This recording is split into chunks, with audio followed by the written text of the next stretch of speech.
Good afternoon. My name is Levon Sakhanyan. I would like to ask you, Mr. Fukuyama, about contemporary Georgia and to ask you for a recommendation to the Georgian authorities concerning religious minorities in Georgia. According to the last census, more than 25% of Georgian population belongs to different religious minority groups, and one of the main issues in our political agenda is the discrimination against religious minorities, and this discrimination has different dimensions. Unfortunately, religious minorities, they are, according to international organizations, according to minorities themselves, they are discriminated against in the field of taxation. They are discriminated against in the field of restitution of properties confiscated during the Soviet times. And this last issue has, again, various dimensions, as part of the properties confiscated during the Soviet times from religious minorities was appropriated by the Georgian Orthodox Church, and unfortunately our state, our public officials, they facilitated this appropriation and they even issued property documentation. And we understand that one of the main preconditions of such situation is the strength of the Georgian Orthodox Church.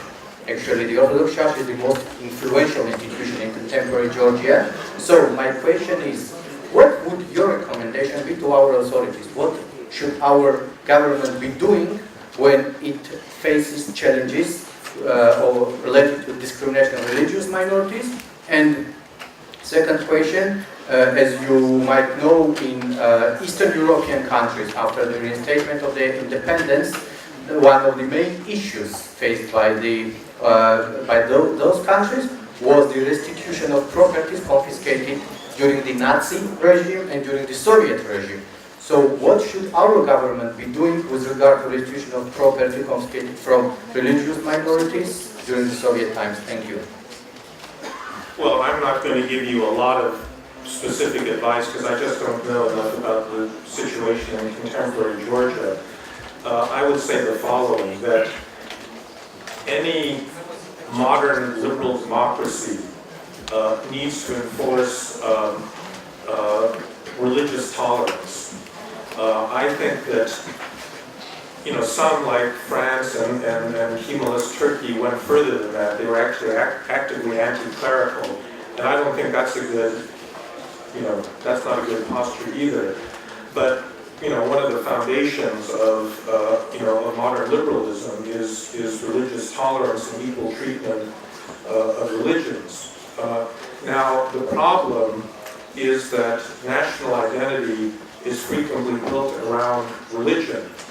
And this continues to be an issue even in the European Union, because if you remember a few years ago, in this debate over the European Constitution, a lot of Christian Democrats actually wanted to insert the phrase that Europe was a historically Christian country.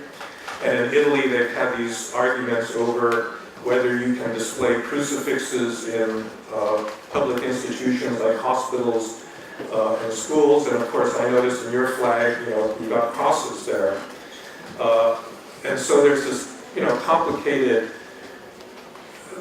complicated issue of societies that have strong identities that are built around religious traditions that you're not going to eliminate, nor should you necessarily want to, but how do you make that compatible with the demand for even-handed treatment of religious minorities and the like? And that's why I think it's probably better to try to build national identity around other sources of identity that are more political and are more susceptible or more inclusive of minorities, where people can participate in the national culture without having to confess a particular religion. But I think the principle is absolutely clear about what Georgia ought to do. It ought to protect those minorities.